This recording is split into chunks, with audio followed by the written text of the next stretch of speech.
कामेश्वरास्त्र निर्दग्ध सभण्डासुरशून्यका ब्रह्मोपेन्द्र महेन्द्रादिदेव संस्तुत वैभवा। మాత్రే నమః. జై లలితాంబిగాయే నమో నమః.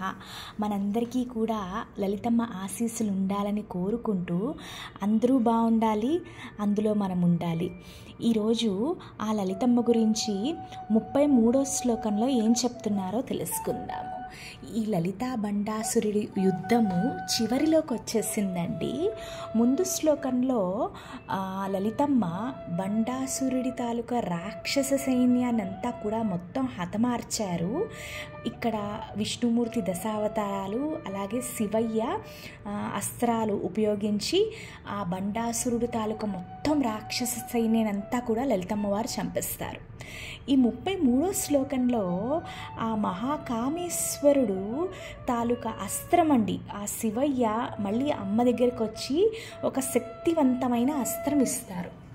ఇది ఎంత వెలుగు, ఎంత శక్తి ఉంటుందంటే 1000 సూర్యుల్ని ఒక దగ్గర పెడితే దాంట్లో వచ్చే కాంతి వెలుగు అంత శక్తి అన్నమాట.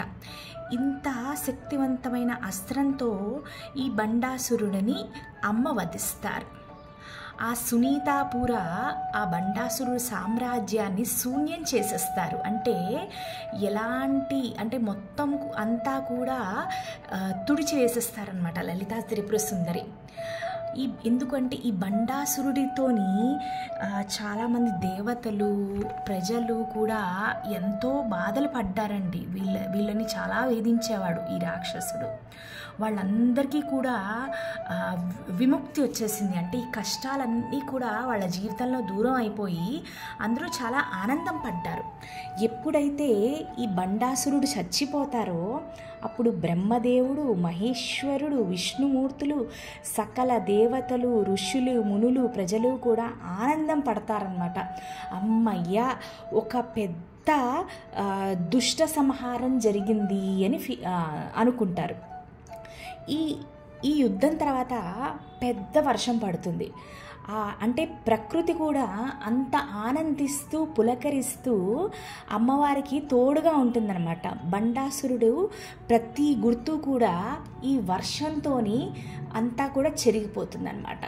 మొత్తం దేవతలు ఋషులు కూడా అమ్మని పాటలతోని మంత్రాలతోని అలా పొగుడుతూ ఆ లలితమ్మకి ఆనందము వ్యక్తపరుస్తున్నారన్నమాట. ఇంత సఫలీకృతమైన అంటే అమ్మవారికి ఇంత పెద్ద యుద్ధం గెలిచినా కూడా ఆవిడికి చాలా మామూలు విషయం, చిన్న విషయమేనండి. ఆవిడేం పెద్దగా గొప్పగా ఫీల్ అవ్వలేదు. అన్నింటికన్నా ఆవిడికి కలిగిన ఆనందం ఏంటంటే ఈ భక్తులందరూ కూడా ఆనందం పడుతున్నారని ఆవిడ కూడా చంటి బిడ్డలా మురిసిపోయారు. కానీ ఆవిడికి ఎలాంటి గొప్ప కూడా లేదు. ఇదండి 33వ శ్లోకం తాలూకా అర్థము. ఈ శ్లోకంతో ఈ లలితా బండాసురుడు తాలూకా యుద్ధము ఇక్కడతో సమాప్తం అవుతుంది. మళ్ళీ మనము రేపు 34వ శ్లోకం నుంచి కొనసాగుదాం. శ్రీమాత్రే నమః. లోకా సమస్త సుఖినో భవంతు.